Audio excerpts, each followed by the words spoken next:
Hi. Welcome to Homeopathy Medicines. Today in this classic Homeopathic Materia Medica lecture discuss about homeopathic medicine Glonoinum by Dr. Farrington, MD. Before starting this video, please subscribe to this channel. We need support from you to make this channel more beautiful and more informative. Now going to discuss about Glonoinum, its uses and symptoms. Glonoin is nitroglycerin. It is a very easy drug to study. Its main point of attack is the blood. It does not, however, affect the quality of the fluid so much as it does its circulation.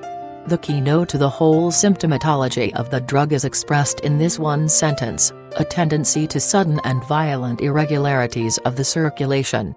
With that for our foundation, we can easily work out the other symptoms. Glonoin is a drug which acts very quickly and very violently.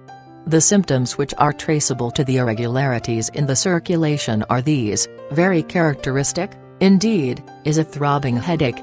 The pain may be in the whole head, or it may be in the forehead, vertex, occiput, or any one part of the head.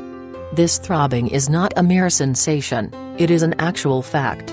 It really seems that the blood vessels would burst, so violent is the action of the drug. The throbbing is synchronous with every impulse of the heart. The blood seems to surge in one great current up the spine and into the head. The blood vessels externally become distended. The external jugulars look like two tortuous cords, the carotids throb violently and are hard, tense and unyielding to pressure.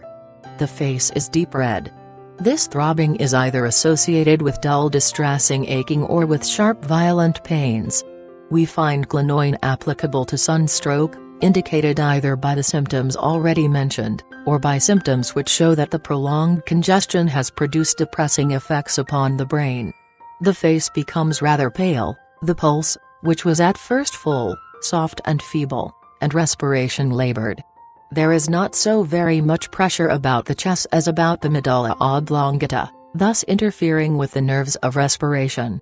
The eyes are often fixed. The patient may even be unconscious. Glonoin, then, we find to be our best remedy for the effects of heat, whether the trouble arises from the direct rays of the sun, from hot weather, or from working in the intense heat of a furnace, as in the case of foundrymen and machinists. These effects of the sun or heat are not confined to the head alone, but may involve the whole body. Thus we note depression of breathing, with palpitation of the heart and nausea and vomiting, the tongue being white.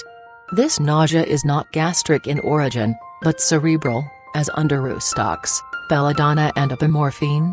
The appetite is gone, there is no desire for food, there is a horrible sunken feeling in the epigastrium, and often, too, diarrhea. All these symptoms may and do call for Glonoin. Still other effects of this congestion are found in the eye. The eyes feel as if too large and protrude as though bursting out of the head. Glonoin is indicated in eye diseases arising from exposure to very bright light, as in the case of one obliged to work at a desk beneath a hot bright light, as a bright argan burner. If you should examine such an eye with the ophthalmoscope, you will find the blood vessels of the retina distended or, in extreme cases, apoplexy of the retina. Still other effects of the increased blood pressure under Glonoin may be noticed in the symptoms of the mouth. For instance, there is difficulty in conversation from diminished power of the tongue, this being the result of pressure on the brain. Wine aggravates all these symptoms. Another effect of the cerebral congestion is convulsions. Glonoin is an admirable remedy for the convulsions coming on during labor, peripheral convulsions. The face is bright red and puffed, the pulse full and hard, and the urine albuminous.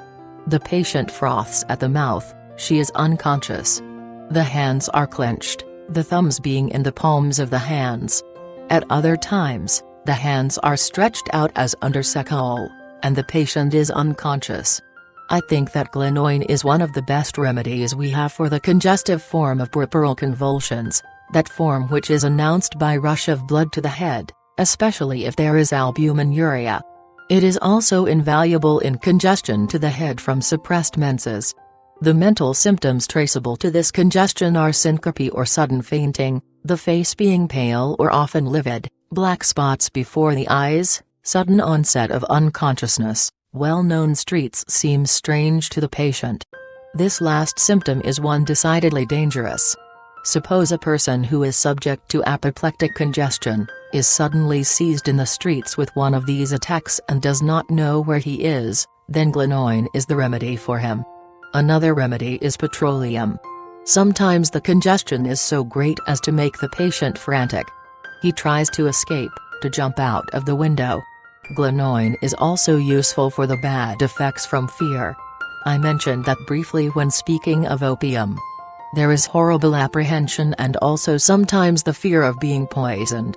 This last symptom places it alongside of hyoscyamus, rustox, bromide of potassium, and baptisia. Another use of Glonoin is its application to trauma. It has been found an excellent remedy for pains and other abnormal sensations, following late after local injuries.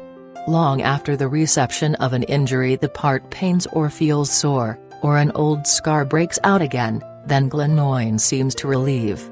It is necessary for you to remember the distinctions between belladonna and Glonoin, because they meet in the congestions and inflammations of the brain with children and old persons. They divide the honors in these diseases, because each has a number of confirmed cures. We have the CRI encephalic in Glonoin which is not so marked under belladonna, so it would seem that Glonoin would suit a worse case than would belladonna. The symptoms which would help you are these: first, Glonoin, the head symptoms are worse by bending the head backwards, worse in damp weather, worse from the application of cold water, even causing spasms, better from uncovering, better in the open air. Sometimes the patient is obliged to get up and walk about despite the soreness that jarring causes. A very marked symptom which anticipates peripheral convulsions and which is an early symptom in congestion of the brain from suppressed menses and a prominent symptom in the bad effects of the heat of the sun, is a feeling as if the head was enormously large. The head seems as if it was expanding. Although that symptom is found under belladonna, it is not so characteristic of that drug as of Glonoin. Now belladonna has relief from bending backwards, from sitting up with the head quiet.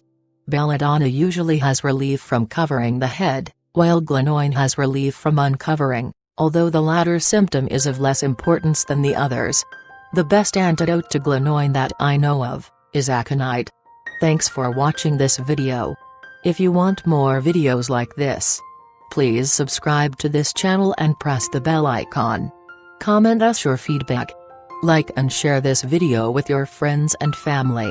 For paid and free consultancy online, visit homeopathymedicines.com and mashclinic.com. Thank you. Have a nice day. Stay healthy, stay happy.